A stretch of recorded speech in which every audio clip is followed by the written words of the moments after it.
সহিহ বুখারী হাদিস নাম্বার 4758 নম্বর হাদিস। মোট হাদিস সংখ্যা হবে 7563টা।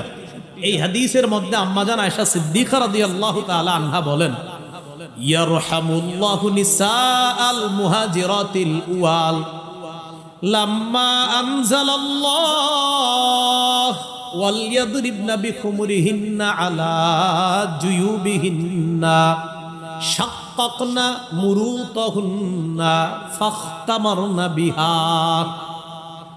আম্মাজান আয়েশা সিদ্দিকা রাদিয়াল্লাহু তাআলা আনহা বলেন, আল্লাহ যখন এই আয়াতটা নাজিল করেছেন, নারীরা যেন তাদের মাথার ওড়না দিয়ে তাদের গ্রীবা এবং বক্ষদেশ ঢেকে নেয়, তখন নারীরা নতুন করে আবার পর্দা ব্যবস্থা করতে হবে। তো পর্দা ব্যবস্থা করার আগে নগদ আল্লাহর হুকুম তো পালন করতে হবে, কারণ নগদ তো বাহিরে যাওয়া দরকার। আর নারীরা কি করবে? আম্মাজান বলেন, শাক্কাকনা মুরুতাহুন্না, নিজেদের চাদর সাথে সাথে ছিঁড়ে ফেলছে আল্লাহর হুকুম বাস্তবায়ন করার জন্য।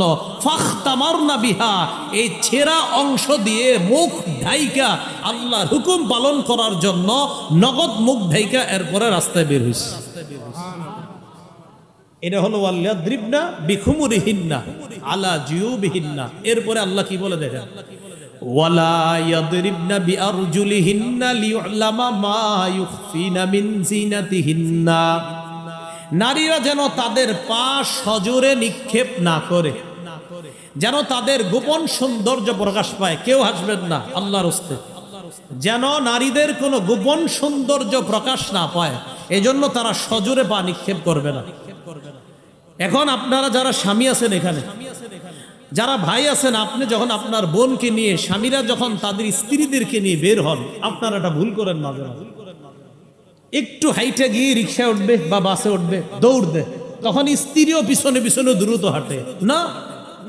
আপনার বিবি যেন দ্রুত না হাঁটে, আপনি আস্তে আস্তে হাইটা রিক্সা পর্যন্ত যান, কারণ আপনার গতির কারণে আপনার বিবিও হাঁটার গতি বাড়ায়। আল্লাহ বলছেন তারা যেন তাদের পা সজোরে নিক্ষেপ না করে, এতে তাদের আল্লাহ প্রদত্ত একটা সৌন্দর্য অন্য ছেলেদের চোখে প্রকাশ পেতে পারে। নাউজুবিল্লাহ। এজন্য আল্লাহ বললেন তারা যেন তাদের পা সজোরে নিক্ষেপ না করে। কি কথা বুঝে আসছে? তো এই জন্য খুব সতর্ক থাকবো আমরা, যে আমাদের মা বোনদের হাঁটাটাও এটা খুব সতর্কতার সাথে, তাদের হাঁটা যেন দ্রুত না হয়। তাদের হাঁটা দ্রুত হবে। আপনি আর আপনার স্ত্রী আপনাদের বাসার ছাদে রাতের অন্ধকারে হাঁটছেন দুইজনে, কেউ দেখতেছে না, সেটা ভিন্ন কথা।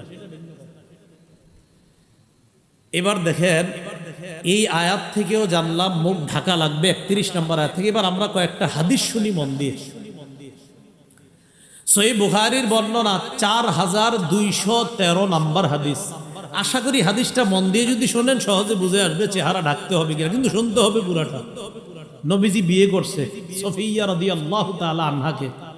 হুয়াই ইবনে আখতাবের কন্যা, ইহুদিদের লিডার। কন্যার বাবা যেহেতু নেতা, যে সাহাবীরা, মুরব্বী সাহাবীরা পরামর্শ দিয়েছে, হুজুর একজন নেতার মেয়ে তো, তিনি যদি কোনো নেতৃস্থানীয় ব্যক্তির অধীনে থাকে ভালো হয়। কি বলতে চাও? হুজুর আমরা বলতে চাই তাকে আপনি বিয়ে করেন। নেতৃস্থানীয় ব্যক্তি আপনি হুজুর, আপনার হচ্ছে নেতৃস্থানীয় পৃথিবীতে আর কে হতে পারে, আর সে একজন নেতার কন্যা, আপনি বিয়ে করলে তার মর্যাদা রক্ষা হবে। সফিয়া রাদিয়াল্লাহু তাআলা আনহাকে নবীজি বিয়ে করলেন। হযরত আনাস রাদিয়াল্লাহু তাআলা আনহুর বর্ণনা, তিনি বলেন, আকামা রাসূলুল্লাহ সাল্লাল্লাহু আলাইহি সাল্লাম বাইনা খায়বার ওয়াল মাদিনা সালাসা লায়াল। রাসূলুল্লাহ সাল্লাল্লাহু আলাইহি সাল্লাম খায়বার এবং মদিনার মাঝে 3 রাত অবস্থান করলেন। ইউবনা আলাইহি বিসফিয়া, হযরতে সফিয়ার সাথে বাসর রাত উদযাপনের জন্য। এখন বাসর রাত উদযাপনের পর অলিমা, বর্তমানে তো অলিমা হয় না, বর্তমানে বরযাত্রী হয়। কি হয়? বরযাত্রী কথাটাই তো সুন্নাহের গলা। বরযাত্রী আবার কি হবে? কন্যা যাত্রী। কি যাত্রী হয়? মানে বরযাত্রী মানে ছেলের সাথে মেয়ের বাড়িতে যাবে, বাপের বাড়িতে 300 জন খাইতে, মেয়ের বাপ আপনার ঋণ টিন কইরা 3টা গরু শোয়। শরমের তো কথা, যাবে কন্যা যাত্রী, ছেলের বাড়িতে গিয়ে অলিমা খাবে। টোটাল উল্টা হয়ে গেছে। রেস্টুরেন্টে দেখার মাধ্যমে শুরু হয়, গায়ে হলুদের মাধ্যমে গুনাহটা বাড়ে, বিয়ের দিন হাজারো গুনাহের মাধ্যমে এই পবিত্রতা সম্পর্কটার সূচনা হয়। কিছুদিন পরে শোনা যায় স্বামী স্ত্রীর মধ্যে সম্পর্ক ভালো চলছে না। গজবের সূচনা তো আপনারাই করে দেন। বরযাত্রী না কন্যাযাত্রী? হ্যাঁ বরযাত্রী। আরে কি আজীব, বিয়ে হবে সুন্নত মোতাবেক, সাদা সিধা বিয়ে শেষ, পরে ছেলের বাড়ির দিকে সব খাইবে, খালাস, পুরা টোটাল উল্টা। এখন রাসূল সাল্লাল্লাহু আলাইহি সাল্লামের ওলিমা আর নবীজির ওলিমা খাইতে সাহাবীরা খুব আগ্রহ, যে নবীজির বরকতি ওলিমা, সফরের মধ্যে ওলিমার আয়োজন করলেন। এখন সফরে তো ভালো খাবার কি আর আয়োজন করবে। হযরত আনাস বলেন, মা কানা ফিহা মিন খুবজিন ওয়ালা লাহমিন, রুটিও ছিল না, গোস্তও ছিল না। ওলিমাতে 3টা আইটেম রাখা হয়েছে। সুবহানাল্লাহ। কয়টা? 3টা আইটেম। কি কি? নবীজি বললেন হযরত বেলালকে, আমারও বিলালান বিল আনতাই ফাবুসিতাত ফাআলকা আলাইহা তামরা ওয়াল আকিতা ওয়াস সামনা। হযরত বেলালকে বললেন দস্তরখান বিছানোর জন্য। হযরত বেলাল দস্তরখান বিছাইলেন, ওই দস্তরখানের উপর খেজুর, ঘি আর পনির রাখা হলো। রসুলের এই বিয়ের ওলিমা যেন সাহাবীরা খেতে পারে, এই 3টা আইটেম দিয়ে হযরত আনাস সব মুসলমানদেরকে রসুলের ওলিমা খাওয়ার জন্য দাওয়াত করলেন, যে আপনারা আসেন, আস্তে ধীরে আসেন, খেয়ে যান। তো সাহাবীরা সফরের মধ্যে তো আপনার অনেকে বাহনে থাকে, অনেকে হাইটে হাইটে সফর, অনেকে দূরে থাকে, অনেকে কাছে। তো আস্তে আস্তে যারা আসতেছে ওলিমা খাইতে, একজন আরেকজনকে কয়, আচ্ছা এই যে হযরত সুফিয়া রাদিয়াল্লাহু তাআলা আনহা, তিনি কি ইহদা উম্মাহাতিল মুমিনিন আও মিম্মা মালাকাত ইয়ামিনু, আচ্ছা তিনি কি আমাদের মা হবেন না তিনি কোনো দাসী? যেটা অনেক দূরে দূরে সাহাবীরা বলতে বলতে হয়, আসলে দুইটা একটা ভাবনার বিষয়, তিনি কি আমাদের মা, মুমিনদের মা হবেন নাকি দাসী হবে? এখন সাহাবারা জবাব দেয়, কয় শোনো, ইন হাজাবাহা, নবীজি যদি সফিয়াকে পর্দার আড়ালে রাখে তাহলে বুঝবো ফাহিয়া মিন ইহদা উম্মাহাতিল মুমিনিন, তিনিও অন্যান্য মাদের মতো আমাদের মুমিনদের একজন মা, নবীজির একজন সম্মানিতা বিবি। কোথায় রাখলে? পর্দায়। কোথায় রাখলে? পর্দায়। সাহাবীরাই বলতেছে, ওয়া ইল্লাম ইয়াহজুবহা, যদি পর্দায় না রাখে তাহলে বুঝবো ফামিম্মা মালাকাত ইয়ামিনু, দাসী। ওই যুগে দাসীদের মুখ ঢাকা লাগতো না, তাহলে বুঝেন দাসীদের মুখ ঢাকা লাগতো না, তাই সাহাবীরা বলতেছেন যদি পর্দায় না রাখে তাহলে বুঝবো দাসী। আর মুখ ঢাকবো কাদের? সম্মানিতা বিবিদের।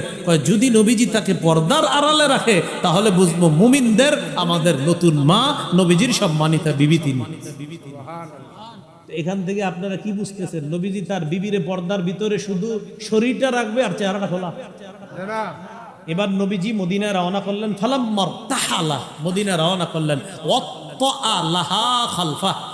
বুখারীর আরেকটা বর্ণনা আছে 5085 নম্বর হাদিস, সেখানে আছে ওয়াত্তা, আরেকটা বর্ণনা আছে ওয়াত্তা, এখানে একটা আছে আপনার বিল হামজা আর একটা বিলা হামজা, যেখানে বিল হামজা সেখানে ওয়াত্তা, আরেক জায়গায় ওয়াত্তা, দুইটা বর্ণনা।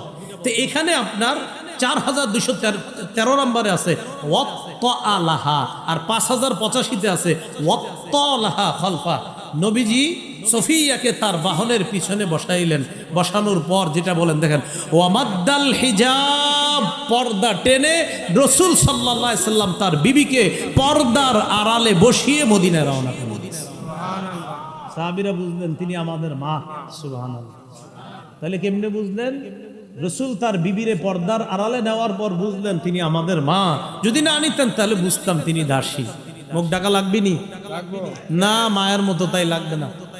সূরা নিসার 1 নম্বর আয়াতে আল্লাহ পাক রব্বুল আলামিন বলেন, ইয়া আইয়ুহান নাসুত্তাকু রাব্বাকুমুল্লাযী খালাকাকুম মিন নাফসিন ওয়াহিদা, হে মানুষ তোমরা তোমাদের রবকে ভয় করো, যিনি তোমাদেরকে এক আত্মা তথা হযরত আদম আলাইহিস সালাতু ওয়াস সালাম থেকে বানিয়েছেন। আল্লাহ ব্যাখ্যা করছেন নিজে, ওয়া খালাকা মিনহা যাওজাহা, আদম নবী থেকে আল্লাহ তার বিবি হাওয়া আলাইহিস সালাতু ওয়াস সালামকে বানাইলেন। ওয়া বাসসা মিনহুমা রিজালান কাসীরান ওয়া নিসাআ, আদম এবং হাওয়া তাদের উভয়ের মধ্য থেকে আল্লাহ পাক রব্বুল আলামিন অসংখ্য অগণিত নারী পুরুষ সারা পৃথিবীতে ছড়িয়ে দিয়েছেন। তাহলে নারী পুরুষ দুইটা আলাদা, পুরুষ নারী না আর নারী পুরুষ না, দুইটা আলাদা জাতি। এই কথাটা ইসলামের যেমন কথা, ইসলাম ধর্ম আমরা যারা পালন করি এটা আমরাও বিশ্বাস করি, সারা পৃথিবীর অন্যান্য ধর্মের মানুষগুলো বিশ্বাস করে। পাশাপাশি বিজ্ঞানও এই কথাকে স্বীকার করে পুরুষ নারী দুইটা আলাদা জাতি। আল্লাহ পাক রব্বুল আলামিন পবিত্র কোরআনে প্রকৃত জ্ঞানী কাকে বলেছেন। আর আধুনিক বিজ্ঞান, এই আধুনিক বিজ্ঞান যারা আধুনিক বিজ্ঞান নিয়ে গবেষণা করে তাদের এই বিজ্ঞান নিয়ে গবেষণার মেরুদণ্ডটা কোথায়? তারা যে গবেষণা করে বিজ্ঞান নিয়ে মেরুদণ্ড হলো আপনার মাইক্রো অ্যান্ড ম্যাক্রো ডিটেইল, ক্ষুদ্র এবং বৃহৎ অংশ, এটা কিভাবে বিস্তারিত খুঁজে খুঁজে বের করা যায়, এটাকে তারা মেরুদণ্ড মনে করে। কিন্তু কোরআনের ভাষায় জ্ঞানী কাকে বলা হয়েছে? সূরা আলী ইমরানের 190 নম্বর আয়াতে আল্লাহ বলেন, ইন্না ফি খালকিস সামাওয়াতি ওয়াল আরদি ওয়াখতিলাফিল লাইলি ওয়ান নাহারি লাআয়াতিল লিউলিল আলবাব। আসমান সমূহ এবং জমিনের সৃষ্টির মাঝে, ওয়াখতিলাফিল লাইলি ওয়ান নাহার, রাত এবং দিনের পরিবর্তনের মাঝে। এখন চলছে রাত, পরে আসবে দিন, দিনের পরে আবার রাত আসবে। এই রাত দিনের পরিবর্তনের মাঝে লাআয়াতিল লিউলিল আলবাব, জ্ঞানীদের জন্য নিদর্শন রয়েছে। এখন জ্ঞানী কারা? আল্লাহ বলেন, আল্লাযীনা ইয়াযকুরুনাল্লাহা কিয়ামা, জ্ঞানী হলো তারা যারা দাঁড়িয়ে আল্লাহকে স্মরণ করে, যারা দাঁড়িয়ে আল্লাহকে স্মরণ করে, আল্লাহর জিকির করে। ওয়া কুউদা, যারা বসে বসেও আল্লাহকে স্মরণ করে, আল্লাহর জিকির করে। ওয়া আলা জুনুবিহিম, যারা শুয়ে শুয়ে বালিশে মাথা লাগিয়েও আল্লাহর স্মরণ করে। আল্লাহ বলেন, দাঁড়িয়ে যারা আমারে স্মরণ করে, বসে যারা স্মরণ করে, শুয়ে শুয়ে পড়ে সুবহানাল্লাহ, আলহামদুলিল্লাহ, আল্লাহু আকবার, এগুলা পড়ে, আল্লাহ বলেন কোরআনের ভাষায় আমি তাদেরকে জ্ঞানী বলে ঘোষণা করলাম। ওয়া ইয়াতাফাক্কারুনা ফি খালকিস সামাওয়াতি ওয়াল আরদ, আসমান জমিনের সৃষ্টি নিয়ে এই জ্ঞানী মানুষগুলা চিন্তা করে বলে, রব্বানা মা খালাকতা হাযা বাতিলা, আল্লাহ এই যে আসমান জমিন আপনি বানিয়েছেন, এগুলা একটা আপনি অনর্থক সৃষ্টি করেননি। দাঁড়িয়ে বসে শুয়ে যারা আল্লাহর স্মরণ করে, আল্লাহর জিকির করে, আল্লাহর সৃষ্টি তথা আসমান জমিন নিয়ে গবেষণা করে আর বলে, আল্লাহ এই আসমান, এই জমিন, গাছপালা, তরুলতা আপনি কিছুই অনর্থক বানাননি। আল্লাহ বলেন আমি কোরআনে তাদেরকে জ্ঞানী বলে ঘোষণা করলাম। এটা কোরআনের ভাষায় জ্ঞানী। বিজ্ঞান কি? কোরআনের ভাষায় সূরা বাকারার 31 নম্বর আয়াত। আমরা কোন দিকে যাচ্ছি? যে বিজ্ঞানও স্বীকার করে নারী পুরুষ যে আলাদা। খুব মন দিয়ে শুনেন। সূরা বাকারার 31 নম্বর আয়াতে আল্লাহ বলেন, ওয়া আল্লামা আদামাল আসমাআ কুল্লাহা, আল্লাহ পাক রব্বুল আলামিন আদম আলাইহিস সালাতু ওয়াস সালামকে এই পৃথিবীর সকল বস্তুর নাম শিক্ষা দিয়েছেন। বলেন তো কি বললাম? সকল বস্তু। বলেন সকল, এই বস্তু অংশটা মনে রাখেন, সকল বস্তুর নাম। কি বল? সকল বস্তুর নাম। এই আয়াতের ব্যাখ্যায় আব্দুল্লাহ ইবনে আব্বাস রাদিয়াল্লাহু তাআলা আনহুমা বলেন, এই আয়াতের উদ্দেশ্য হলো সকল বস্তু এবং বস্তুর গুণাগুণ, যাবতীয় বিষয় আল্লাহ আব্বা, প্রথম নবী, প্রথম মানুষ, আমাদের আদি পিতা আদমকে শিক্ষা দিয়েছেন। কি বললেন ইবনে আব্বাস? বস্তু এবং তার গুণাগুণ। আর বস্তুর গুণাগুণ নিয়ে গবেষণা করে যারা, এদেরকে বর্তমান যুগে এরাই এটাকে আধুনিক বিজ্ঞান বলে। বস্তুর গুণাগুণ। বলেন তো কি? বস্তুর গুণাগুণ। আধুনিক বিজ্ঞানের এটা কাজ। তো যদি বলেন এটার নাম আধুনিক বিজ্ঞান, তো বলতে হবে আল্লাহ আদম নবীকে বস্তু এবং তার গুণাগুণ একদম যেদিন আদম রে আল্লাহ বানিয়ে দুনিয়াতে পাঠাইলেন, আর আদম নবীকে আল্লাহ নবীও বানাইলেন, মানুষ বানাইলেন, এই তাকে আল্লাহ আধুনিক বিজ্ঞান শিক্ষা দিয়ে দিয়েছেন। তাফসিরে কাশফের লেখক আল্লামা জারুল্লাহ জামখশরী রহমাতুল্লাহি আলাইহি বলেন, আল্লামা আদম আল আসমা কুল্লাহা দ্বারা উদ্দেশ্য হলো বস্তু রাজি যা আছে, সমস্ত বস্তু রাজি, এই সমস্ত বস্তু রাজির বিষয়গুলা আদম নবীকে আল্লাহ শিক্ষা দিয়েছেন। আর বস্তু রাজি নিয়ে গবেষণা করা আধুনিক বিজ্ঞানের কাজ। যদি বলেন এটার নাম আধুনিক বিজ্ঞান, তো আব্বা আদমকে আল্লাহ আধুনিক বিজ্ঞান শিক্ষা দিয়েছেন। এখন দেখেন যে আধুনিক বিজ্ঞানের কিছু বিষয় আছে, সেটা হলো আপনার কি, যেমন ইসলাম ও চিকিৎসা শাস্ত্র, যেটাকে ফার্মাকোলজি বলা হয়। এই যে চিকিৎসা শাস্ত্র, যিনি ফার্মাসিস্ট, ঔষধ প্রস্তুতকারক, তিনি কি করেন, গাছ পাতা তরু লতার বৈশিষ্ট্য এবং পরিমাণ নিয়ে চিন্তা করে ওষুধটা বানায়। বৈশিষ্ট্য প্রপার্টিজ, আর হলো আপনার পরিমাণ কোয়ান্টিটিস, এই দুইটা বিষয় নিয়ে চিন্তা করে কতটুকু দিবে, কি পরিমাণ ঔষধে দিবে, এটা ফার্মাসির যিনি ওষুধ প্রস্তুতকারক তৈরি করে, তিনি এটা চিন্তা করে। তো দেখি আল্লাহ কি করেন। সূরা হিজরের 21 নম্বর আয়াতে আল্লাহ বলেন, وَإِن مِّن شَيْءٍ إِلَّا عِندَنَا خَزَائِنُهُ وَمَا نُنَزِّلُهُ إِلَّا بِقَدَرٍ مَّعْلُومٍ।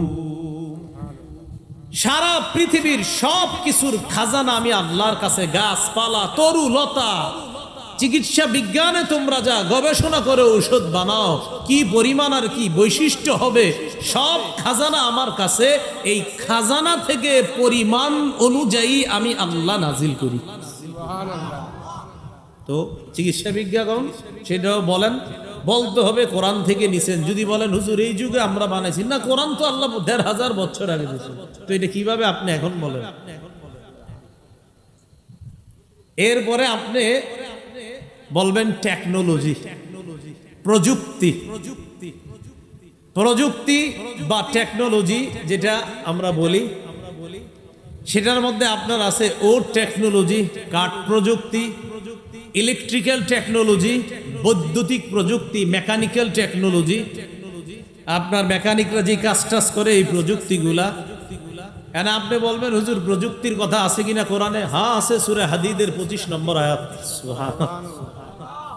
আল্লাহ বলেন, ওয়ানজালনাল হাদিদা, আমি লোহা নাজিল করলাম, ফিহি বাসুন শাদীদ, লোহার মধ্যে কঠিন শক্তি, ওয়া মানাফিউ লিন-নাস, আর মানুষের জন্য বহু কল্যাণ আমি আল্লাহ রেখে দিয়েছি। কিসের মাঝে? লোহার মাঝে। আচ্ছা, এবার স্টিল টেকনোলজি, যেটা ইস্পাত প্রযুক্তি, সারা পৃথিবীতে বর্তমানে তারা এগিয়ে, যারা ইস্পাত প্রযুক্তিকে কাজে লাগাচ্ছে, এটা স্টিল টেকনোলজি। আল্লাহ পাক রব্বুল আলামিন সূরা সাবার মধ্যে বলেন, ওয়া আল্লানা লাহুল হাদীদ, আমি দাউদ আলাইহিস সালাতু ওয়াস সালামের জন্য লোহাকে নরম করে দিলাম, এমন নরম করে দিলাম। সূরা আম্বিয়ার ৮০ নম্বর আয়াতে আল্লাহ বলেন, ওয়া আল্লামনাহু সানআতা লাবুসিল লাকুম, আমি দাউদ আলাইহিস সালাতু ওয়াস সালামকে শিক্ষা দিলাম তোমাদের বর্ম তৈরি করার কারুকার্য আর পদ্ধতি, কিভাবে লোহা দিয়ে বানাবে, এই বিদ্যা আমি দাউদ নবীর শিক্ষা দিয়ে দিছি। যেই যুগে আল্লাহ লোহা দিছে, ওই যুগে তারা শুধু মনে করতো এটা দ্বারা তরবারি হয়। এখন গবেষণা করতে করতে আল্লাহ পাক রব্বুল আলামিন বলেন যে এখন তোমরা গবেষণা করতে করতে এগিয়ে যাচ্ছ, কিন্তু আমার সৃষ্টি যেটা আমি এত হাজার বছর আগে করলাম, সেটা নিয়ে গবেষণা করেই কিন্তু তোমরা আগাচ্ছ। যদি কৃতিত্ব দিতে হয় তো আমার রবকে দিতে হবে। ইলেকট্রিক্যাল টেকনোলজি, যেটা আপনার বৈদ্যুতিক প্রযুক্তি, দেখেন আপনি যত প্রযুক্তি বলবেন সব এরা গবেষণা করতেছে কোত্থেকে? আল্লাহ খনিজ পদার্থের কথাও কোরআনে বলছেন, তো সেখান থেকে আপনি এটা। এরপরে জিওলজি, প্রাণীবিদ্যা, হ্যাঁ এটা নিয়ে পরে অনেকে। সূরা গাশিয়ার ১৭ নম্বর আয়াত, প্রদীপ সাহেবরা প্রায় জুমার দ্বিতীয় রাকাতে এই আয়াত সূরাগুলা পড়ে। আপনার সূরা গাশিয়াটা প্রায় দ্বিতীয় রাকাতে পড়ে দেখবেন। আফালা ইয়ানজুরুনা ইলাল ইবিলি কাইফা খুলিকাত, তারা কি ওটের দিকে দেখে না কিভাবে এই ওটকে সৃষ্টি করা হয়েছে? জিওলজি বা প্রাণীবিদ্যা যারা এটা নিয়ে পড়াশোনা করে তাদের কাজ, তারা চিন্তা ভাবনা করে জিরাফের গলা লম্বা কেন, আরেকটার গলা ছোট কেন, ওটের পা এত লম্বা কেন, গরুর পা এটার তুলনামূলক আরেকটার চেয়ে বেশি কম কেন, এটা নিয়ে চিন্তা করে। তো আল্লাহ তো বলেই দিয়েছেন, এরা কি ওটের দিকে লক্ষ্য করে না? ওট নিয়ে গবেষণা করে না যে এটা কিভাবে বানানো হলো? যদি বলেন প্রাণীবিদ্যা আমাদের আবিষ্কার, না, রব 1500 বছর আগে বলছে ওটের দিকে চিন্তা করে দেখো না এটা কিভাবে বানাইলাম। অতএব প্রাণীবিদ্যার কৃতিত্ব যদি দিতে হয় আমার রবকে দেন। এটা জিওলজি।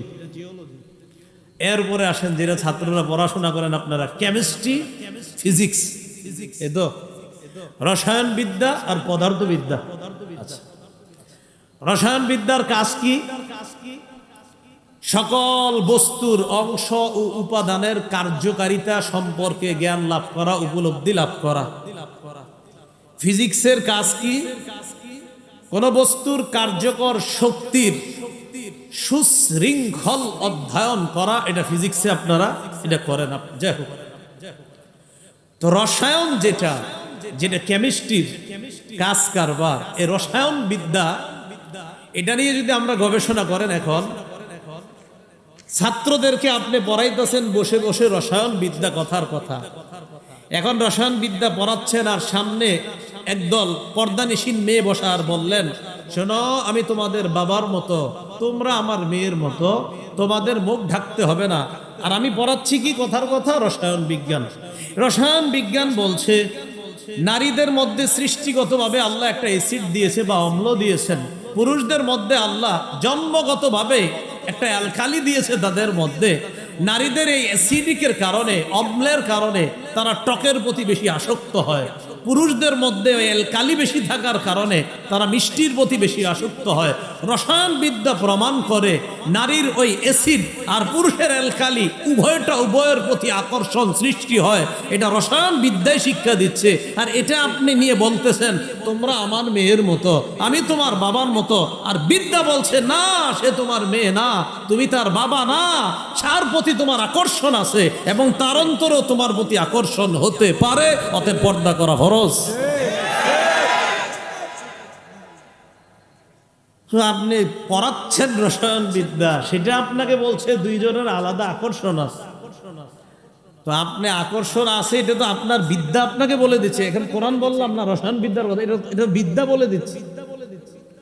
হ্যাঁ, এবার কোরআনের রসায়ন বিদ্যার কথা আছে কিনা এটা হলো কথা। সূরা ইউনূসের 101 নম্বর আয়াতে আল্লাহ বলেন উনজুরু মা ফিস সামাওয়াতি ওয়াল আরদ, আসমান জমিনের মধ্যে কি রহস্য নিহিত আছে এগুলা নিয়ে তোমরা গবেষণা করো। এটা আল্লাহ পাক রব্বুল আলামিন বলে দিয়েছেন। আলোচনাগুলা এতটুকু বুঝে থাকলে আপনারা বলেন কোরআন সুন্নাহই শুধু পর্দা করতে বলে? কোরআন সুন্নাহই কি শুধু বলছে যে নারী পুরুষের প্রতি আলাদা আকর্ষণ আছে আর পুরুষের প্রতি নারীর আকর্ষণ, এটা কোরআন সুন্নাহই শুধু বলছে না আপনার বিজ্ঞানও বলছে? এটা বুঝে থাকলে আমাদের এই কথা স্পষ্ট হয়ে গেল যে দুই জাতি একদল আরেক দলের প্রতি আকর্ষণ সৃষ্টি হওয়া এটা জন্মগতভাবে, এটা স্বভাবগতভাবে। অতএব এই বিষয়টা আমরা সকলে মেনে নিব। আমরা ইসলাম ধর্ম যারা বিশেষ করে পালন করি, চাই আমি মাদ্রাসায় পড়ি, স্কুল কলেজ ইউনিভার্সিটি যেখানে পড়ি, অন্তত এটা স্বীকার করব এক শ্রেণীর প্রতি আরেক শ্রেণীর আকর্ষণ যেহেতু আছে, এই জন্য উভয় শ্রেণীকে আল্লাহ পর্দার বিধান দিয়েছেন। এখন কোরআন কি বলে দেখি আমরা। সূরা আহজাবের 36 নম্বর আয়াতে আল্লাহ বলেন ওয়ামা কানা লিমুমিনিন ওয়ালা মুমিনাতিন ইযা কাদাল্লাহু ওয়া রাসূলুহু আমরান আইয়াকুনা লাহুমুল খিয়ারাতু মিন আমরিহিম। কোন মুমিন পুরুষ আর কোন মুমিনা নারীর জন্য উচিত না আল্লাহ আর তার রাসূল কোন সিদ্ধান্ত দেওয়ার পর তাদের এটা গ্রহণ করা না করার ইচ্ছাধিকার থাকাটা উচিত না। আবার বলছি, আল্লাহ সিদ্ধান্ত দিছে, নবী দিছে, কোন মুমিন নারী পুরুষের জন্য এই স্বাধীনতা নাই আমি এটা গ্রহণ করতেও পারি, নাও পারি। না, মুমিন নারী পুরুষ আল্লাহ আর তার নবীর সিদ্ধান্ত গ্রহণ করতেই হবে। ইচ্ছাধিকার নেই যে আমার ইচ্ছা, আমি কি করব না করব না। না, যদি বলেন আমি ইমানদার, যদি বলেন আমি ইমানদার পুরুষ, আমি ইমানদার নারী, আল্লাহ বলছেন তাহলে তুমি এই অধিকার নাই, আমি ফয়সালা দিয়েছি, আমার নবী সিদ্ধান্ত দিয়েছে, আর তুমি বলবা আমি গ্রহণ করতেও পারি, নাও করতে পারি। আল্লাহ কয় না, এই স্বাধীনতা নাই। আমার সিদ্ধান্ত আর আমার হাবিবের সিদ্ধান্ত, যদি ইমানদার হও তোমাকে মেনে নিতে হবে। এটা বললেন, এটা সূরা আহজাবের 36। এবার সূরা আহজাবের 33 নম্বর আয়াতে আল্লাহ কি বলেন দেখেন, ওয়াকারনা ফি বুয়ুতিকুন্না ওয়ালা তাবাররাজনা তাবাররুজাল জাহিলিয়াতিল উলা। নবীর বিবিদের মাধ্যমে সারা পৃথিবীর নারীদেরকে, একটু সবাই মন দিয়ে শুনেন, আমাদের ছাত্র সমাজ যারা আছেন স্কুল কলেজেরও আপনারা মন দিয়ে শুনেন, আশা করি বিষয়গুলো ভবিষ্যতে আপনাদের সমস্যা হবে না। একটু মন দিয়ে শুনেন।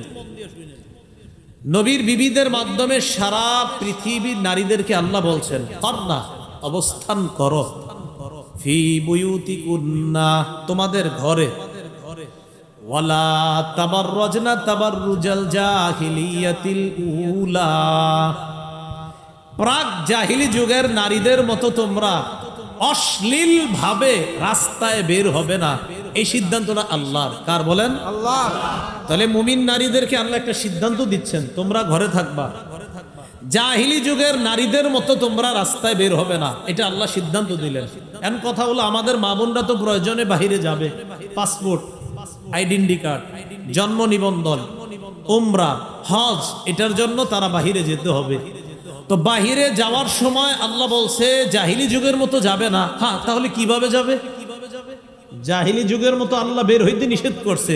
এখন প্রশ্ন, হুজুর তাহলে কিভাবে যাবে? এই জবাব আল্লাহ সূরা নিসা, সূরা আহজাবের 59 নম্বর আয়াতে দিচ্ছেন। আল্লাহ বলেন, ইয়া আইয়ুহান নাবিয়্যু কুল লিআজওয়াজিকা ওয়া বানাতিকা ওয়া নিসাইল মুমিনিনা ইউদনিনা আলাইহিন্না মিন জালাবিবিহিন্না। হে নবী, আপনি বলেন লিআজওয়াজিকা, আপনার বিবিদেরকে, ওয়া বানাতিকা, আপনার কন্যাদেরকে, ওয়া নিসাইল মুমিনিনা, মুমিনদের নারীদেরকে। আমাদের নারী মানি আমাদের মা, আমাদের বোন, আমাদের বিবি, আমাদের কন্যা।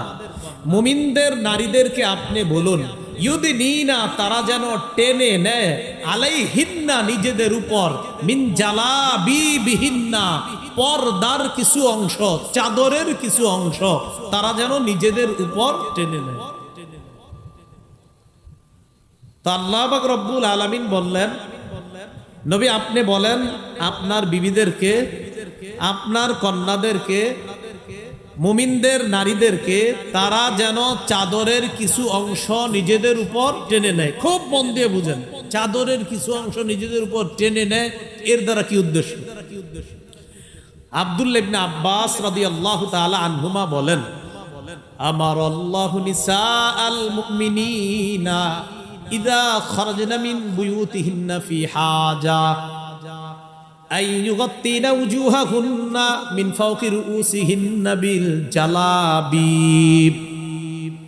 আব্দুল্লাহ ইবনে আব্বাস বলেন, নারীরা, বলেন আমার সাথে, নারীরা যখন প্রয়োজনে ঘরের বাহিরে যাবে, তখন তারা মাথার উপর থেকে আলাদা চাদর দিয়ে, আলাদা ওড়না দিয়ে, আলাদা কাপড় দিয়ে তাদের নিজেদের মুখ ঢেকে তারপর বের হবে।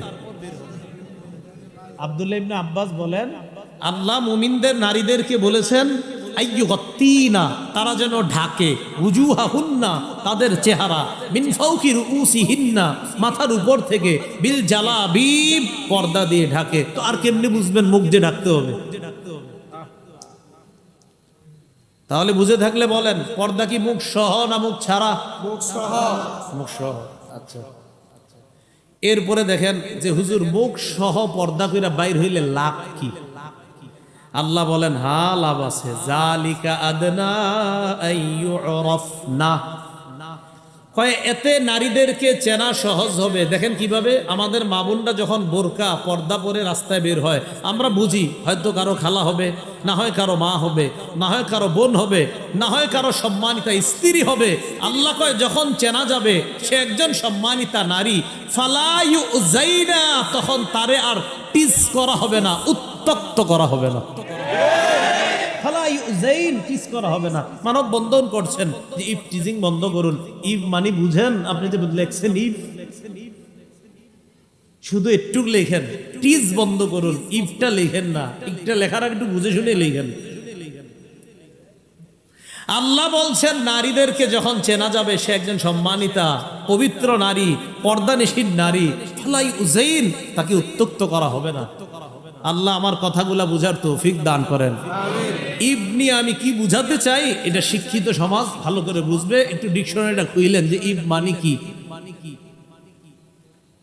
আচ্ছা এবার যাই সূরা আহজাবের 53 নম্বর আয়াতে। এই আয়াতটা মন দিয়ে ভালো করে বুঝেন। নবীর সাহাবীদেরকে মাঝে মাঝে নবীজি প্রয়োজনে নবীর বিবিদের কাছে পাঠাইতেন, মানে আমাদের আম্মাজানদের কাছে, উম্মুল মুমিনিনদের কাছে। যাও তোমার ওই আম্মাজানের কাছে গিয়ে বলবা ওই জিনিসটা প্রয়োজন দিতে বলবা। তো বিবিরা ঘরের ভিতরে আছে। আল্লাহ বলেন ওয়াইদা সালতুমুহুন্না মাতাআন ফাসআলুহুন্না মিন ওয়ারাই হিজাব। তোমরা যখন তাদের কাছে প্রয়োজনীয় কিছু চাও পর্দার আড়াল থেকে চাও। এখন আপনাদের দৃষ্টিতে কি পর্দা এটা যে আম্মাজানরা ভিতরে আছে আর মাথাটা এমনি বের করে রাখছে? কন্যাকা হ্যাঁ, আল্লাহ বলছেন সাহাবায়ে কেরামদেরকে তোমরা যখন কিছু চাও পর্দার আড়াল থেকে চাও। তার মানে কি আম্মাজানরা পর্দার ভিতরে, শরীরটা আর মুখটা বাহিরে। তো কেন এই সহজ বিষয়টা কেন বুঝেন না? যখন প্রয়োজনীয় কিছু চাও ফাসআলুহুন্না, চাও তাদের থেকে, মিন ওয়ারাই হিজাব, পর্দার আড়াল থেকে চাও। আল্লাহ কয় এতে কি হবে যদি পর্দার এপাশ থেকে চাও? যালিকুম আতহারু লিকুলুবিকুম ওয়া কুলুবিহিন্না, এতে তোমাদের আর তাদের অন্তরের পবিত্রতার কারণ হবে। এই বিষয়টা আমি আল্লাহ উভয়ের অন্তরের পবিত্রতার কারণ হিসাবে এই মাঝের পর্দাটাকে ঘোষণা করলাম। সুবহানাল্লাহ। তাহলে মাঝে পর্দা রাইখা এই পাশে পুরুষ ও পাশে নারী, আর প্রয়োজনীয় কোনো কথা বলা এইভাবে বললে, এবং নারীরা বলতে হবে আবার কর্কশ ভাষায়, আপনার নরম ভাষায় না। তো আল্লাহ বলেন উভয়ের পবিত্রতার কারণ বলে ঘোষণা করলাম এই পর্দার দুপাশে উভয় শ্রেণী থাকাটা আমি আল্লাহ উভয়ের কলবের পবিত্রতার ঘোষণা করলাম। এটা বুঝছেননি সবাই? আচ্ছা সূরা নূরের 31 নম্বর আয়াত দেখি এবার আল্লাহ কি বলেন দেখেন। আল্লাহ পাক রব্বুল আলামিন বলেন ওয়াকুল্লিল মুমিনাতি ইয়াগদুদনা মিন আবসারিহিন্না, নবী আপনি মুমিন নারীদেরকে বলেন তারা যেন দৃষ্টি নিচে রাখে। আমাদের অনেক মা বোনরা ওনারা মনে করে শুধু পুরুষ নজর নিচে রাখবে না, নারীরাও নজর নিচে রাখবেন, মা বোনরাও নজর নিচে রাখবেন। এখন আপনাদের উচিত ইউটিউবে যাদের বয়ান এদেরকে না দেখে এদের বয়ান শোনা, এটা উচিত আপনাদের। এটা আবার হঠাৎ কি বললাম? উচিত হলো মোবাইলটা আলাদা রাইখা আপনারা বয়ান শোনা। না হয় যদি কোনো মা বোন কমেন্ট করে হুজুরের ঠোঁটটা আজকে সুন্দর, হুজুরের চেহারাটা সুন্দর লাগতেছে, মানে কি? হ্যাঁ, এটার মানে কি? এই কমেন্টের মানে কি? হুজুরের পাঞ্জাবিটা আজকে সুন্দর, ওনার চেহারাটা আজকে খুব ভালো লাগতেছে, এই কমেন্টের মানে কি? এই জন্য উচিত মা বোনদের আপনারা ভিডিও অন্য জায়গায় রাইখা এরপরে বয়ানটা শোনা, এটা উচিত। আল্লাহ বলছেন নারীদেরকে বলেন তারাও যেন তাদের দৃষ্টি নিচে রাখে। রাসূল সাল্লাল্লাহু আলাইহি সাল্লাম তার দুই বিবি নিয়ে বসা, উম্মে সালামা আর মাইমুনা রাদিয়াল্লাহু তাআলা আনহুমা। ইতিমধ্যে রাসূলের অন্ধ সাহাবী আসছে আব্দুল্লাহ ইবনে উম্মে মাকতুম রাদিয়াল্লাহু তাআলা, যিনি নবীজির মুয়াজ্জিন ছিলেন। নবীজির বিখ্যাত মুয়াজ্জিনের নাম কি? বেলাল। আরেকজন ছিলেন আব্দুল্লাহ ইবনে উম্মে মাকতুম রাদিয়াল্লাহু তাআলা। এই আব্দুল্লাহ ইবনে উম্মে মাকতুম ওই সাহাবী নবী যখন উহুদের যুদ্ধে গিয়েছিলেন আব্দুল্লাহ ইবনে উম্মে মাকতুমকে মসজিদে নববীর ইমাম বানায়া গেছেন। এই অন্ধ সাহাবী আসার পর নবীর দুই বিবি বসা। নবীজি কয় কি ব্যাপার, পর্দা করো? হুজুর উনি তো অন্ধ। নবীজি কয় আফা আমিয়া ওয়ানে আনতুমা, তোমরা দুইজন অন্ধ? আফা আমিয়া ওয়ানে আনতুমা, তোমরা দুইজন অন্ধ? আলাস্তুমা তুবসিরানিহি, তোমরা দুইজন কি দেখো না? তাহলে অন্ধ সাহাবী তো নারীদেরকে দেখছে না, নবী কয় তোমরা দেখছো না, এতেই বোঝা যায় নারীরাও নজর নিচে রাখতেছে। এরপরে আল্লাহ বলেন ওয়াহফাজনা ফুরুজাহুন্না, তারা যেন তাদের লজ্জাস্থান হেফাজত করে। ওয়ালা ইউবদিনা জিনাতাহুন্না, তারা যেন তাদের সৌন্দর্য প্রদর্শন না করে। ইল্লা মা যাহারা মিনহা, অটোমেটিক যা প্রদর্শন হয়ে যায় সেটা ভিন্ন কথা, এটার ব্যাখ্যা আবার ভুল বুঝলে হবে না। আব্দুল্লাহ ইবনে মাসউদ রাদিয়াল্লাহু তাআলা আন ইল্লা মা যাহারা মিনহার ব্যাখ্যা করেছেন, নারীরা আলাদা পর্দা করার পর পর্দার নিচে যেই কাপড়টা থাকবে এটা যদি অজান্তে বের হয়ে যায় তাহলে সমস্যা নেই, এটা বলছেন উনি। আর আরেকদল মুফাসসিরিনে কেরাম বলছেন ইল্লা মা যাহারা, এমনিতেই যদি বের হয়, কথার কথা একটা মা বোন পর্দা করা, বাতাসে হঠাৎ কোনো কারণে তার শরীরের কোনো অঙ্গ অজান্তে প্রকাশ পেয়ে গেল আর সাথে সাথে পর্দা করলো, এটাতে সমস্যা হবে না, এটা উদ্দেশ্য। অনেকে এটা দ্বারা ডাইরেক্ট বলতে চায়, কয় না চেহারা খোলা রাখা যাবে। চেহারা খোলা রাখলে ছেলে বিয়ে করাইতে গেলে আবার মায়ার চেহারা দেখেন কেন? আর হ্যাঁ, চা স্টলের কোনায় দেখাই দিবেন, এই মায়াটা পছন্দ হইলে কও বিয়ে করাই দিকেশ, আলাদা বাড়িতে যান কেন? কি ঠিক হাদিস আসতেছে, এটা যে এটাই যে সঠিক এটাও আসবে। মুসনাদে আহমদের হাদিস আসবে 5 নম্বর খন্ড 424 নম্বর পৃষ্ঠা, অপেক্ষা থাকেন, শেষে বলতেছি। রাসূলুল্লাহ সাল্লাল্লাহু আলাইহি সাল্লামের বিবিদেরকেও বললেন নজর নিচে রাখতে। আবার আল্লাহ পাক রব্বুল আলামিন বললেন যা প্রকাশ পায় তা ছাড়া অন্য কোনো সৌন্দর্য প্রকাশ না করা। ইবনে মাসউদ কয় এটার দ্বারা উদ্দেশ্য পর্দার নিচে যে আরেকটা কাপড় থাকে এটা যদি অজান্তে প্রকাশ পায় সমস্যা নাই।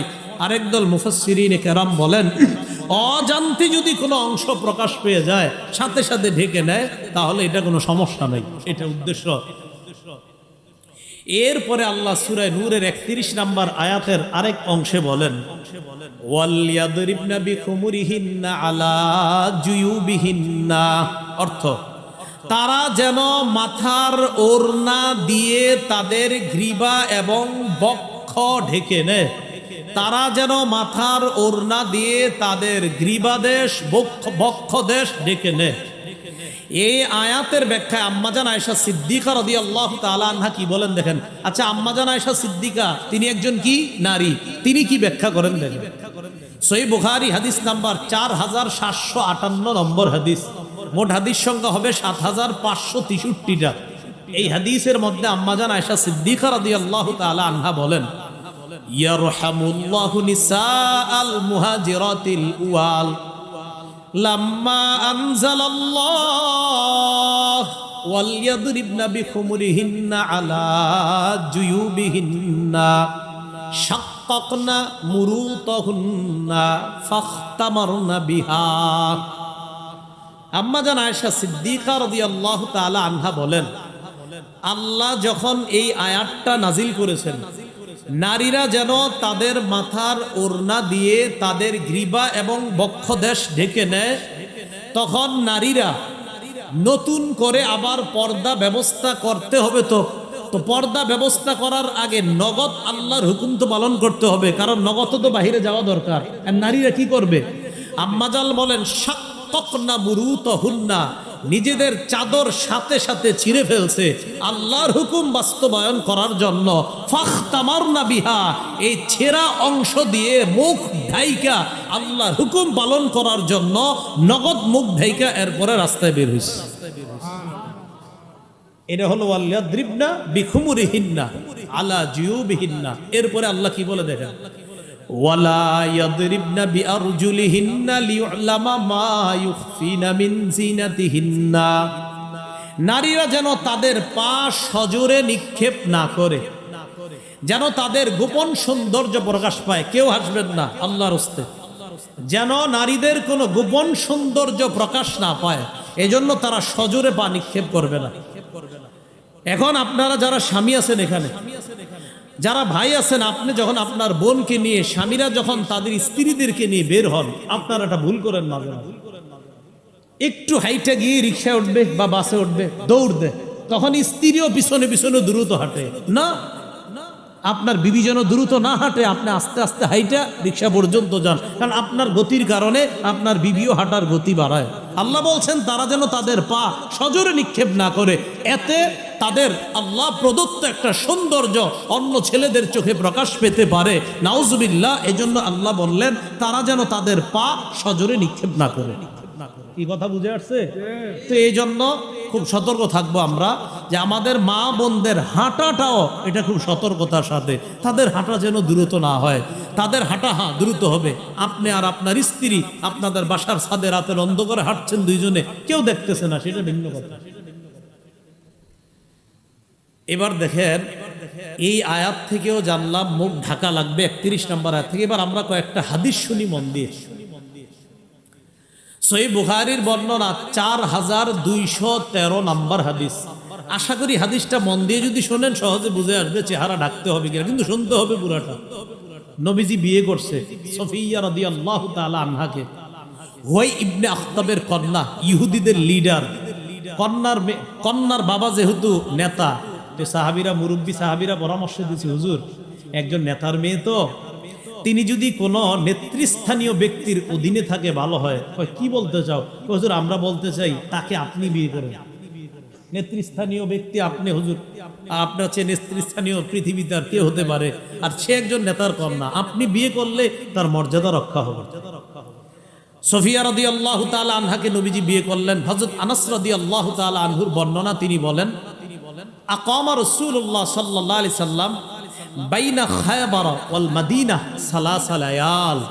রাসূলুল্লাহ সাল্লাল্লাহু আলাইহি সাল্লাম খায়বার এবং মদিনার মাঝে 3 রাত অবস্থান করলেন। ইবনা আলাইহি বিসফিয়া, হযরতে সফিয়ার সাথে বাসর রাত উদযাপনের জন্য। এখন বাসর রাত উদযাপনের পর অলিমা, বর্তমানে তো অলিমা হয় না, বর্তমানে বরযাত্রী হয়। কি হয়? বরযাত্রী কথাটাই তো সুন্নাহের খেলাফ। বরযাত্রী আবার কি হবে? কন্যা যাত্রী। কি যাত্রী হয়? মানে বরযাত্রী মানে ছেলের সাথে মেয়ের বাড়িতে যাবে, বাপের বাড়িতে 300 জন খাইতে, মেয়ের বাপ আপনার ঋণ টিন কইরা 3টা গরু শোয়ায়। শরমের তো কথা যাবে কন্যা যাত্রী, ছেলের বাড়িতে গিয়ে অলিমা খাবে। টোটাল উল্টা হয়ে গেছে। রেস্টুরেন্টে দেখার মাধ্যমে শুরু হয়, গায়ে হলুদের মাধ্যমে গুনাহটা বাড়ে, বিয়ের দিন হাজার গুনাহের মাধ্যমে এই পবিত্রতা সম্পর্কটার সূচনা হয়। কিছুদিন পরে শোনা যায় স্বামী স্ত্রীর মধ্যে সম্পর্ক ভালো চলছে না। গজবের সূচনা তো আপনারাই করে দেন। বরযাত্রী না কন্যা যাত্রী? হ্যাঁ বরযাত্রী। আরে কি আজীব। বিয়ে হবে সুন্নত মোতাবেক, সাদা সিধা বিয়ে শেষ, পরে ছেলের বাড়ির দিকে সব খাইবে, খালাস। পুরা টোটাল উল্টা। এখন রাসূল সাল্লাল্লাহু আলাইহি সাল্লামের অলিমা আর নবীজির অলিমা খাইতে সাহাবীরা খুব আগ্রহ, যে নবীজির বরকতি অলিমা। সফরের মধ্যে অলিমার আয়োজন করলেন। এখন সফরে তো ভালো খাবার কি আর আয়োজন করবে। হযরত আনাস বলেন মা কানা ফিহা মিন খুবজিন ওয়ালা লাহমিন, রুটিও ছিল না, গোস্তও ছিল না। অলিমাতে 3টা আইটেম রাখা হয়েছে। সুবহানাল্লাহ। কয়টা? 3টা আইটেম। কি কি? নবীজি বললেন হযরত বেলালকে, আমারও বিলালান বিল আনতাই ফাবুসিতাত ফাআলকা আলাইহা তামরা ওয়াল আকিতা ওয়াস সামনা। হযরত বেলালকে বললেন দস্তরখান বিছানোর জন্য। হযরত বেলাল দস্তরখান বিছাইলেন। ওই দস্তরখানের উপর খেজুর, ঘি আর পনির রাখা হলো। রাসূলের এই বিয়ের অলিমা যেন সাহাবীরা খেতে পারে, এই 3টা আইটেম দিয়ে হযরত আনাস সব মুসলমানদেরকে রাসূলের অলিমা খাওয়ার জন্য দাওয়াত করলেন। যে আপনারা আসেন, আস্তে ধীরে আসেন, খেয়ে যান। তো সাহাবীরা সফরের মধ্যে তো আপনার অনেকে বাহনে থাকে, অনেকে হাইটা হাইটা সফর, অনেকে দূরে থাকে, অনেকে কাছে। তো আস্তে আস্তে যারা আসতেছে অলিমা খাইতে, একজন আরেকজনের কয়, আচ্ছা এই যে হযরত সফিয়া রাদিয়াল্লাহু তাআলা আনহা, তিনি কি ইহদা উম্মাহাতিল মুমিনিন আও মিম্মা মালাকাত ইয়ামিনু, আচ্ছা তিনি কি আমাদের মা হবেন না তিনি কোনো দাসী? যেটা অনেক দূরে দূরে সাহাবীরা বলতে বলতে হয় আসলে দুইটা একটা ভাবনার বিষয়, তিনি কি আমাদের মা, মুমিনদের মা হবেন নাকি দাসী হবে?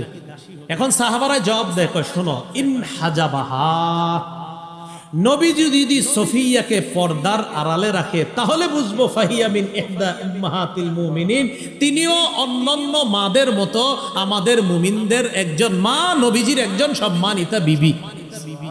কোথায় রাখলে? পর্দায়। কোথায় রাখলে? পর্দায়। সাহাবীরাই বলতেছে ওয়া ইল্লাম ইয়াহজুবহা, যদি পর্দায় না রাখে তাহলে বুঝবো ফামিম্মা মালাকাত ইয়ামিনু, দাসী।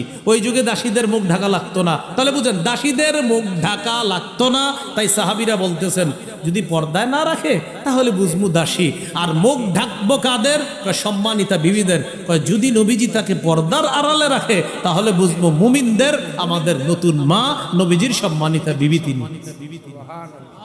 এখান থেকে আপনারা কি বুঝতেছেন? নবীজি তার বিবিরে পর্দার ভিতরে শুধু শরীরটা রাখবে আর চেহারাটা খোলা। এবার নবীজি মদিনায় রওনা করলেন, ফালাম্মার তাহালা, মদিনায় রওনা করলেন, ওয়াত্তাআলাহা খালফা। বুখারীর আরেকটা বর্ণনা আছে 5085 নম্বর হাদিস, সেখানে আছে ওয়াত্তাআ, আরেকটা বর্ণনা আছে ওয়াত্তা, এখানে একটা আছে আপনার বিল হামজা আর একটা বিলা হামজা, যেখানে বিল হামজা সেখানে ওয়াত্তাআ, আরেক জায়গায় ওয়াত্তা, দুইটা বর্ণনা। তো এখানে আপনার 4213 নম্বরে আছে ওয়াত্তাআলাহা, আর 5085-তে আছে ওয়াত্তাআলাহা খালফা। নবীজি সফিয়াকে তার বাহনের পিছনে বসাইলেন, বসানোর পর যেটা বলেন দেখেন, ওয়ামাদ্দাল হিজাব, পর্দা টেনে রাসূল সাল্লাল্লাহু আলাইহি সাল্লাম তার বিবিকে পর্দার আড়ালে বসিয়ে মদিনায় রওনা করলেন। সুবহানাল্লাহ। সাহাবীরা বুঝলেন তিনি আমাদের মা। সুবহানাল্লাহ। তাহলে কেমনে বুঝলেন? রাসূল তার বিবিরে পর্দার আড়ালে নেওয়ার পর বুঝলেন তিনি আমাদের মা। যদি না নিতেন তাহলে বুঝতাম তিনি দাসী। মুখ ঢাকা লাগবে নি?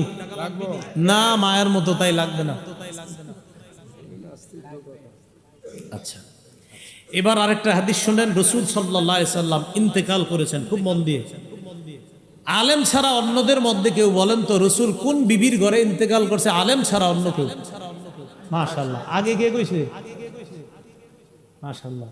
ও, এটা মনে হয় শুনছে কোনো জায়গায় ওয়াজে। আচ্ছা ঠিক আছে, ঠিক আছে, না না ঠিক আছে, আচ্ছা ঠিক আছে, না হাসি আমরা, আল্লাহ বরকত দান করুন। ঠিক আছে। আম্মাজান আয়েশা রাদিয়াল্লাহু তাআলা আনহার ঘরে রাসূল সাল্লাল্লাহু আলাইহি সাল্লাম ইন্তেকাল করছেন। বাইহাকী শরীফ 7 নম্বর খণ্ড 117 নম্বর পৃষ্ঠা, দালাইলুন নবুওয়া, ইমাম বাইহাকী আনছেন সেখানে হাদিসটা, লম্বা হাদিস। রাসূলুল্লাহ সাল্লাল্লাহু আলাইহি সাল্লাম ইন্তেকাল করলেন। ইন্তেকাল করার পর নবীজি সাল্লাল্লাহু আলাইহি সাল্লামের দেহ মোবারকটা আম্মাজান আয়েশা সিদ্দিকার ঘরে তার খাটের উপরে, তখনও রাসূলের দেহ মোবারক। মন দিয়ে দেখেন, আম্মাজান আয়েশা সিদ্দিকা সম্পর্কে আবু বকর সিদ্দিকের কন্যা। আবু বকর সিদ্দিক রাদিয়াল্লাহু তাআলা আন রাসূলের ইন্তেকালের সংবাদ শুনে রাসূলুল্লাহ সাল্লাল্লাহু আলাইহি সাল্লামের লাশ মোবারক বা দেহ মোবারক দেখার জন্য যখন আসলেন, আম্মাজান আয়েশার ঘরের সামনে দাঁড়িয়ে ফাস্তাজানা আবু বকরিন ফি বাইতি ইবনাতিহি আয়েশা, আবু বকর সিদ্দিক তার কন্যা আয়েশার ঘরে প্রবেশ করার অনুমতি চাইলেন। কি চাইলেন? অনুমতি চাইলেন। বাবা মেয়ের ঘরে ঢুকবে, অনুমতি চাইলেন। অনুমতি কেন চাইলেন? খুব মন দিয়ে বুঝলে আপনারা সহজে বুঝবেন এবং অন্যদেরকে জবাব দিতে পারবেন। আবু বকর সিদ্দিককে আম্মাজান একটু পরে বললেন, জি আব্বা এখন আসতে পারেন, অনুমতি আছে। আবু বকর সিদ্দিক যখন ঢুকলেন, ওয়ান্নিসা ও হাওলা, নবীর অন্য বিবিরাও নবীর দেহ মোবারকের পাশে ছিলেন। আবু বকর সিদ্দিক ঢুকার আগেই ফাস্তাতারনা মিন আবি বকরিন, সব বিবিরা পর্দার আড়ালে চলে গেলেন, নিজেদেরকে ঢেকে নিলেন। ইল্লা মা কানা মিন আয়েশা, আয়েশা নিজের চেহারা ঢাকলেন না। কেন? অন্য বিবি নবীদের যেই অন্য বিবিগণ, তাদের সাথে আবু বকর সিদ্দিকের পর্দা ফরজ, তাই মুখ ঢেকে নিলেন। আম্মাজান আয়েশা আবু বকর সিদ্দিকের কন্যা, তাই মুখ ঢাকেন নেই।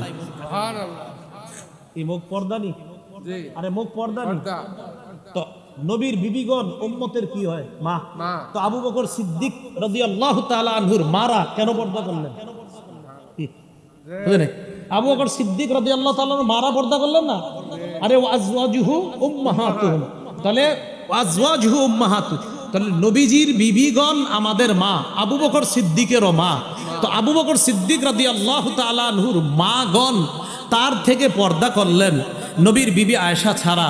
কথা হলো আবু বকর সিদ্দিকের মা, হ্যাঁ এই মা এমন মা না যেই মার সাথে পর্দা করা যাবে না।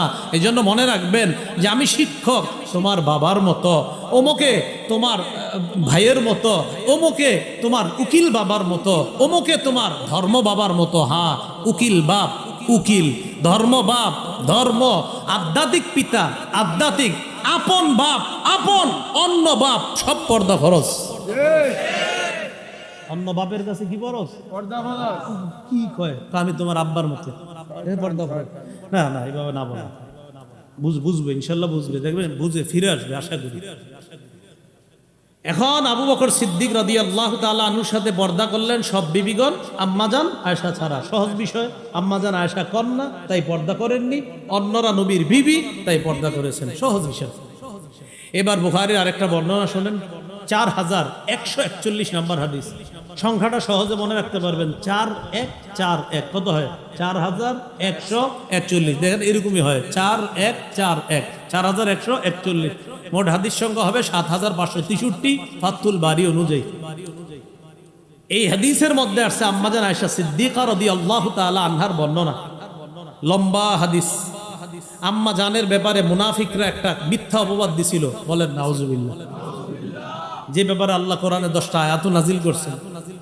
তো আম্মাজান বলেন, আমি সফরের মধ্যে যখন আমার হার হারিয়ে ফেললাম, আমার হার তালাশ করতে গিয়ে আমি যখন হাটটা পাইলাম, পাওয়ার পর আইসা দেখি কাফেলার লোকগুলা নাই, চলে গেছে। আমি টেনশনে আছি, কি করবো এখন? বৈশা রইছি একা একা, আশেপাশে কেউ নাই।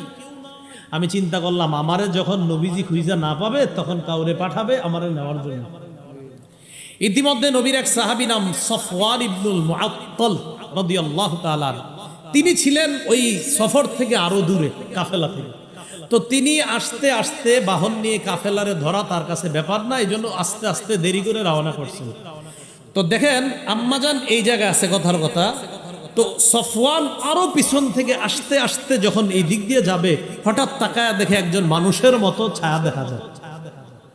আম্মাজান আয়েশা বলেন, সফওয়ান ফাআতানি, আমার দিকে আসছে। ওয়া আরাফানি হিনা রাআনি, সফওয়ান আমারে দেখেই চিনতে পারছে আমি আয়েশা।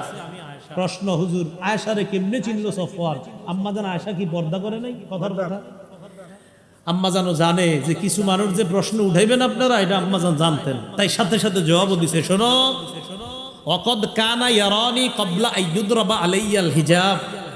সফওয়ান আমারে দেখছিল পর্দার বিধান নাজিলের আগে, তাই ওই সময় আমারে চিনতো আমি যে আয়েশা।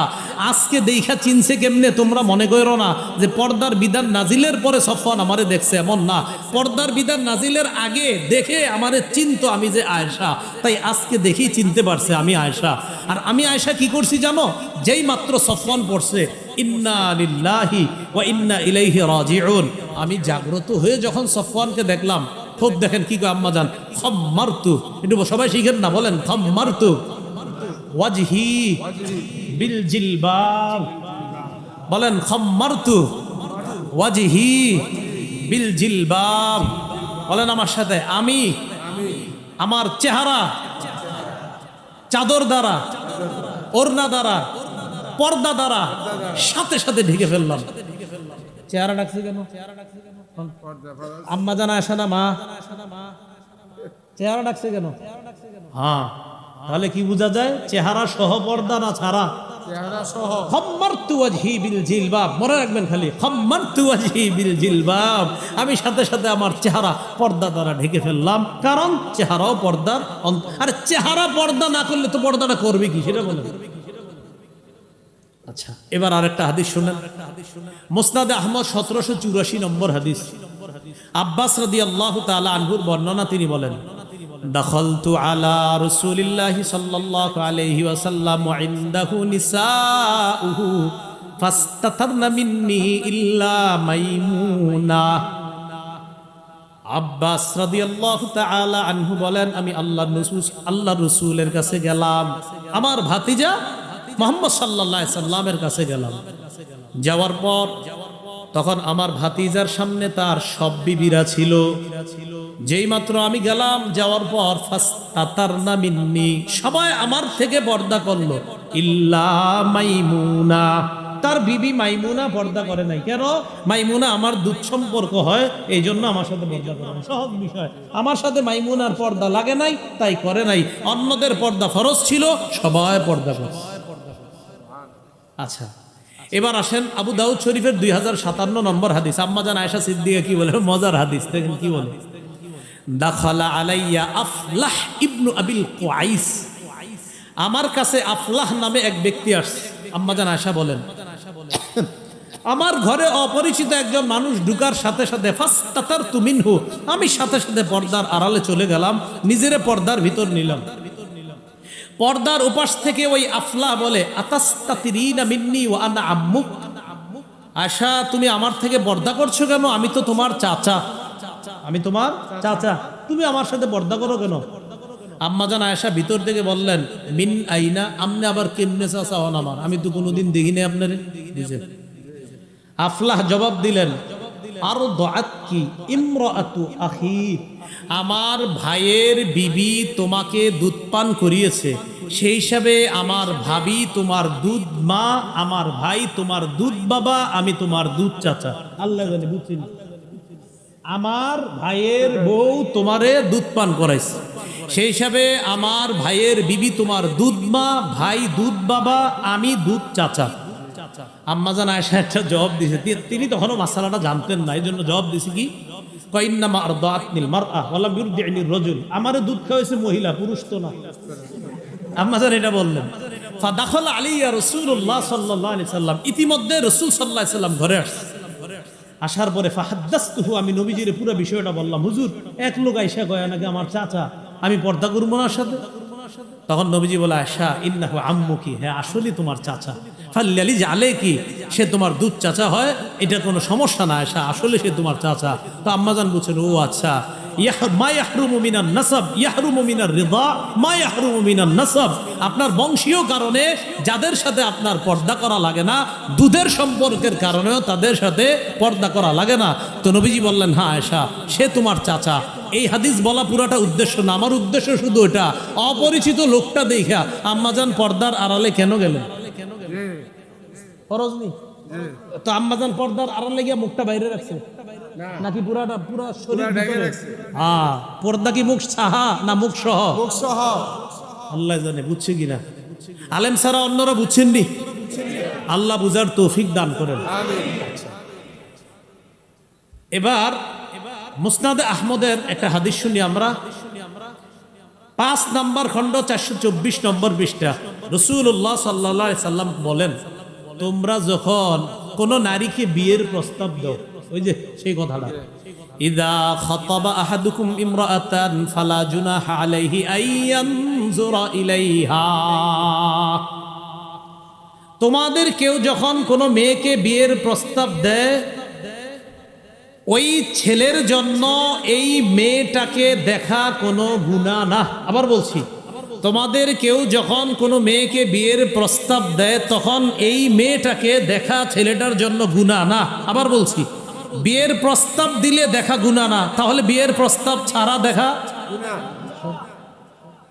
প্রস্তাব দিছো বলেই তো মেয়ের মা বাবা ফোন দিবে যে আপনারা আসতে পারেন, যে দেখতে পারেন। তো রাসূল বলছেন, প্রস্তাবকৃতা মেয়েটাকে শুধু দেখতে পারবা সময়ের জন্য, ক্ষণিকের জন্য, তাকে দেখা তোমার জন্য বৈধ করা হয়েছে। এর মানে প্রস্তাব দিয়েছো বলে, তার বাবা ফোন দিয়েছে বলে তুমি তাকে দেখতে গিয়েছো, তাই তোমার দেখা সেদিন গুনাহ হবে না, সেটা বৈধ।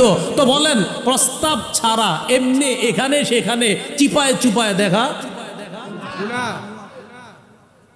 আল্লাহ বুঝার খারাপ ভাবে নিয়ে না, মানে রাস্তায় গলিতে গলিতে গলিতে আর কি, এটা বুঝাইছি আমি না। নাউজুবিল্লাহ, আচ্ছা ঠিক আছে, চিপা চুপা শব্দটা সুন্দর হয় নাই, ঠিক আছে, গলিতে গলিতে, হ্যাঁ না, ঠিক আছে।